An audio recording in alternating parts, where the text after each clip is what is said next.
आपकी बुक पे कुछ साइंटिस्ट दे रखे हैं, जैसे फेडरिक मिशन। इन्होंने डीएनए से पहले न्यूक्लिक के बारे में बताया था। देन वॉटसन एंड क्रिक 1953 में इन्हें double helical model of DNA, ठीक है, डबल स्टैंडर्ड जो स्ट्रक्चर है डीएनए का, वो इन्होंने बताया था कि कैसे वो पैरेलल है, एंटी पैरेलल होती है उनकी जो दोनों स्टैंड्स होते हैं वो, उसमें जो नाइट्रोजन बेसिस होते हैं वो कॉम्प्लीमेंट्री होते हैं, और भी काफ़ी सारी चीज़ें हैं जो हम आगे डिस्कस करेंगे। नाउ आपकी बुक में फिर एक और साइंटिस्ट है, मतलब ऐसे तो बहुत सारे साइंटिस्ट दे रखे हैं, लेकिन उनमें से एक साइंटिस्ट है एल्विन चारकॉफ, ठीक है। इसने जो एडेनिन ग्वानिन साइटोसिन है, ठीक है, इनका जो ये कांस्टेंट कैसे हैं, मतलब जो इनका कंपोजिशन होता है वो हमेशा कांस्टेंट होता है, जैसे एडेनिन, थायमिन, गुआनिन, साइटोसिन, ये सब क्या है, कांस्टेंट हैं ये। अब इसके ऊपर 1 मार्क में क्वेश्चन भी पूछा जाता है। बोल देंगे कि अगर किसी डबल स्टैंडर्ड डीएनए में एडेनिन का जो अमाउंट है, जो कॉन्सेंट्रेशन है वो कितना है, 20% है, ठीक है, और थायमिन का कितना है, उसका भी 20% है। तो ये बताइए कि साइटोसिन का अमाउंट कितना होगा। तो सिंपल सी बात है कि एडेनिन हमेशा थायमिन के साथ में बॉन्ड बनाता है, तो इसलिए अगर एडेनिन 20% है तो थायमिन भी कितना होगा, 20% होगा। तो 100 में से जब आप 40% माइनस करोगे तो आपके पास में आएगा 60%, ठीक है। तो आपका जो ग्वानिन और साइटोसिन है वो कितना आ गया, 60% आ गया। अब यहाँ पे ग्वानिन क्यों आया है, क्योंकि भैया जितना साइटोसिन होगा उतना ही ग्वानिन होगा, ठीक है, इसलिए दोनों को मिला के कितना हुआ, 60%। अब यहाँ पे जी सी के बराबर होता है, इसलिए 2C equals to 60%, C equals to 30%। इस तरीके से आपको किसी भी नाइट्रोजन बेस की वैल्यू दे दी जाएगी और पूछ सकते हैं कि दूसरा नाइट्रोजन बेस का अमाउंट कितना है। नाउ अब हम बात करेंगे कैरेक्टरिस्टिक्स ऑफ डीएनए, डीएनए के स्ट्रक्चर के बारे में, उसकी कैरेक्टरिस्टिक्स के बारे में, ठीक है। तो जैसा कि वॉटसन और क्रिक ने बताया था कि डीएनए के अंदर क्या है, डबल स्टैंडर्ड स्ट्रक्चर है। अब डीएनए के अंदर कौन कौन से फीचर्स हैं वो मैं आपको बता देती हूँ। सबसे पहला पॉइंट तो ये है कि वो डबल स्टैंडर्ड होते हैं, ठीक है। उसके बाद में वो एंटी पैरेलल होते हैं। अब यहाँ पे एंटी पैरेलल इसलिए बोला गया है क्योंकि जो अगर 5' से 3' के पैरेलल में जाएगा तो दूसरा कैसे जाएगा, 3' टू 5 की प्राइम की डायरेक्शन में जाएगा। एक्चुअली ये 5 लिखा है। अब दूसरा पॉइंट है कि वो कॉम्प्लीमेंट्री होगा, तो मतलब एडेनिन हमेशा थायमिन के साथ में जुड़ेगा और ग्वानिन जो है वो साइटोसिन के साथ में जुड़ेगा। अब दूसरा पॉइंट ये है कि जो ए है वो हमेशा डबल बॉन्ड बनाएगा टी के साथ में, और जो जी है वो ट्रिपल बॉन्ड बनाएगा सी के साथ में, बॉन्ड बनाएगा सी के साथ में। अब यहाँ पर आप जो पूरा का पूरा जो टर्न देख रहे हो, इसके अंदर जो टोटल नंबर ऑफ पेयर्स होते हैं वो 10 होते हैं। ऐसे गिन सकते हो 1 2 3 4 5 6 7 8 9 10, इस तरीके से। अब अगर यहाँ पर ए टी के साथ जुड़ेगा और जी सी के साथ जुड़ेगा तो यहाँ पर कोई ना कोई बॉन्ड तो होगा ना बीच में, तो वो कौन सा बॉन्ड होगा, वो हाइड्रोजन बॉन्ड होगा। A and T R joined with hydrogen bonds.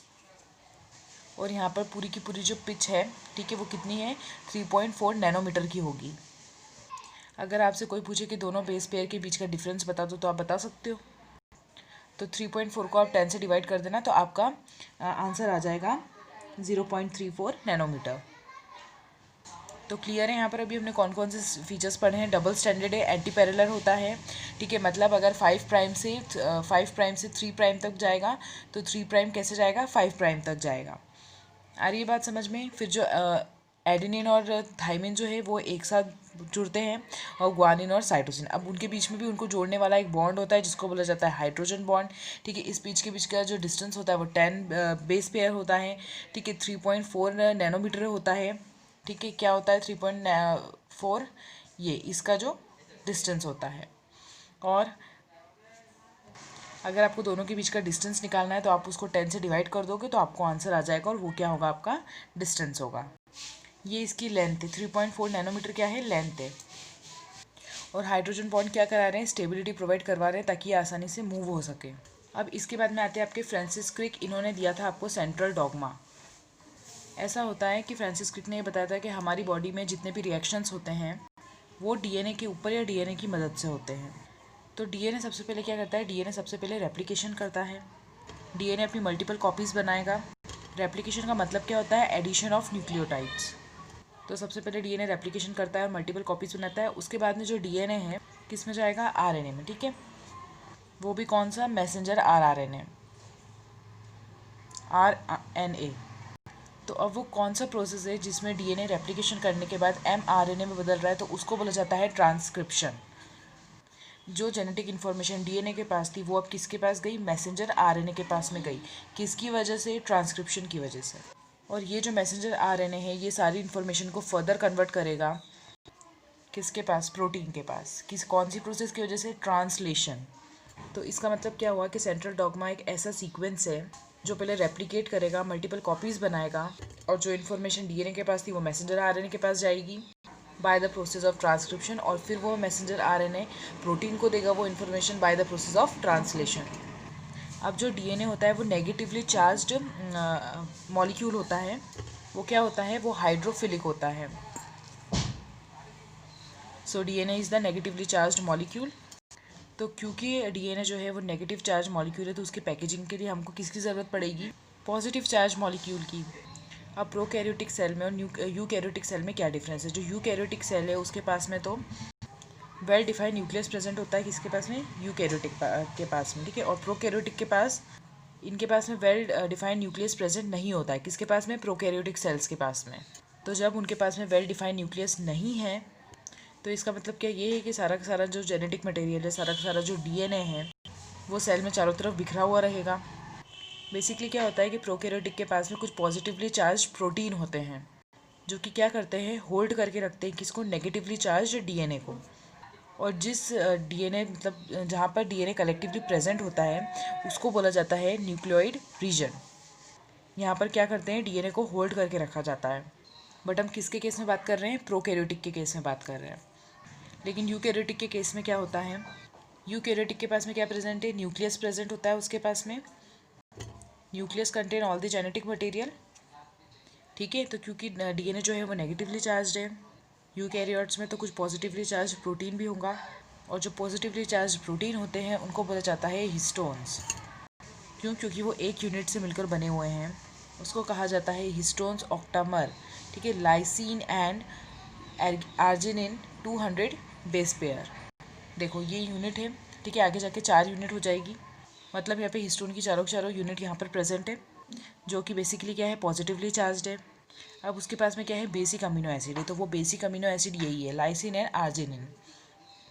ये ऐसे अमीनो एसिड्स है जो पॉजिटिव चार्ज को बहुत ज़्यादा कैरी करते हैं, और इसी की वजह से जो हिस्टोन ऑक्टामर है वो पॉजिटिवली चार्ज है।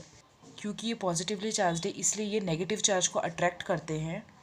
तो इसलिए जो नेगेटिव चार्ज है वो इसके चारों तरफ क्या हो जाएगा, इस तरीके से रिंग बना लेगा, रैप हो जाएगा।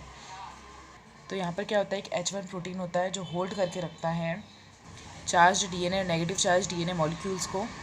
तो इसलिए क्या होता है, 200 बेस पेयर कवर हो जाते हैं, और ये जो स्ट्रक्चर बना है इसको बोला जाता है न्यूक्लियोसोम, ठीक है। तो आप देख रहे हो यहाँ पे यूकैरियोटिक सेल के अंदर जो पैकेजिंग हो रही है वो किसकी वजह से हो रही है, हिस्टोन ऑक्टामर की वजह से हो रही है। क्यों, क्योंकि इसके पास में ये हाईली पॉजिटिव चार्ज इसके पास में प्रेजेंट होते हैं जो नेगेटिव चार्ज को अट्रैक्ट करते हैं, ठीक है। और इस स्ट्रक्चर को क्या बोला जाता है, न्यूक्लियोसोम बोला जाता है। अब क्या होता है, कई बार ना क्रोमेटिन होते हैं जो कंडेंस स्टेन होता है। स्टेन का मतलब होता है colour. Condense stain thread like structure present होते हैं किसके अंदर, न्यूक्लियस के अंदर, और उसको बोला जाता है क्रोमेटिन। तो जनरली क्या होता है, पॉजिटिव चार्ज्ड जो होते हैं पॉजिटिव चार्ज्ड प्रोटीन की वजह से यानी कि हिस्टोन की वजह से क्या होता है, इनकी पैकेजिंग होती है। लेकिन अगर हायर लेवल के बारे में बात की जाए तो कुछ ऐसे भी जो नॉन हिस्टोन ऑक्टोमर प्रोटीन्स हैं, ठीक है। इनको बोला जाता है chromosomal protein, non histones octamers chromosomal protein, ठीक है। बेसिकली होता क्या है कि जो हिस्टोन के अलावा जो भी चार्जेस प्रेजेंट होंगे, क्योंकि एनएचसी का मतलब क्या है, नॉन हिस्टोन क्रोमोसोमल प्रोटीन। तो ये कुछ ऐसे प्रोटीन है जो डीएनए की पैकेजिंग में हेल्प करेंगे पर हायर लेवल पर। तो ये जो क्रोमेटिन्स है जिनके बारे में मैं बात कर रही हूँ, ये स्टेन थ्रेड लाइक स्ट्रक्चर है जो कि हमारे न्यूक्लियस में है, इसलिए मैंने यहाँ पे लिखा है स्टेन थ्रेड कंडेंस्ड, ठीक है। अब आप ये देखोगे जो ये जो क्रोमेटिन है ये भी 2 टाइप्स के होते हैं हमारे न्यूक्लियस के अंदर। एक होता है यू क्रोमेटिन और एक होता है हेट्रोक्रोमेटिन। यू क्रोमेटिन जो है वो जो हमारे पूरे जो न्यूक्लियस होता है उसके अंदर स्कैटर्ड होता है, और जो हेट्रोक्रोमेटिन है वो बेसिकली प्रेजेंट होगा एट द पेरिफेरी, मतलब किनारे पे प्रेजेंट होता है न्यूक्लियस के, ठीक है। तो सबसे पहला पॉइंट क्या हो गया, स्कैटर्ड, क्योंकि यू क्रोमेटिन क्या है, न्यूक्लियस के अंदर पूरा का पूरा स्कैटर्ड है। फिर नेक्स्ट पॉइंट है वो लाइटली स्टेन्ड होता है और ये ज़्यादा कंडेंस्ड नहीं होता है, लूजली पैक्ड होता है। थर्ड पॉइंट हमारा ये हो गया लूजली पैक्ड। फिर है ट्रांसक्रिप्शनली एक्टिव, मतलब ये कि पार्टिसिपेट करेगा ट्रांसक्रिप्शन की प्रोसेस में, जबकि इसका अपोजिट होता है हेट्रोक्रोमेटिन। इसमें क्या होता है, ये स्कैटर्ड नहीं होते हैं, पेरिफेरी यानी कि किनारे पे प्रेजेंट होते हैं। फिर डार्कली स्टेन्ड होते हैं ये। फिर ये कॉम्पैक्टली पैक्ड होते हैं या फिर अरेंज्ड होते हैं। फिर नेक्स्ट है इनएक्टिव। कैसे इनएक्टिव होंगे, ट्रांसक्रिप्शनली इनएक्टिव होते हैं, ये ट्रांसक्रिप्शन की प्रोसेस में हेल्प नहीं करते हैं। ठीक है, तो यहाँ पर आपने देखा कि न्यूक्लियस के अंदर 2 टाइप्स के क्रोमेटिन प्रेजेंट है, एक है यू क्रोमेटिन और एक है हेट्रोक्रोमेटिन। तो यहाँ पर ये जो डार्क डार्क प्रेजेंट होगी तो ये हेट्रोक्रोमेटिन है, और जो सेंटर में स्कैटर्ड है, इधर उधर दूर दूर है मतलब, वो क्या है, यू क्रोमेटिन है। तो बेसिकली हमने डीएनए के स्ट्रक्चर के बारे में पढ़ा, अलग अलग साइंटिस्ट के बारे में पढ़ा, और उसके बाद में हमने देखा है कि पैकेजिंग ऑफ डीएनए कैसे की जाती है।